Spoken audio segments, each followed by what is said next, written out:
విద్యుత్ ఉద్యోగులు తెలంగాణ రైజింగ్లో భాగంగా గృహజ్యోతి ఇంటింటికి ఉచితంగా 200 యూనిట్ల విద్యుత్ ఇస్తున్నట్లు తెలంగాణ ఉప ముఖ్యమంత్రి బట్టి విక్రమార్క ప్రజలకు సందేశాన్ని మరియు సంక్రాంతి శుభాకాంక్షలు లేఖ ద్వారా తెలిపారు.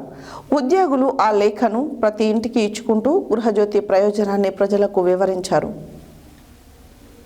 విద్యుత్ ఉద్యోగులు తెలంగాణ రైజింగ్లో భాగంగా గృహజ్యోతి ఇంటింటికి ఉచితంగా 200 యూనిట్లు విద్యుత్ ఇస్తున్నట్లు తెలంగాణ ఉప ముఖ్యమంత్రి బట్టి విక్రమార్క ప్రజలకు సందేశాన్ని మరియు సంక్రాంతి శుభాకాంక్షలు లేఖ ద్వారా తెలిపారు.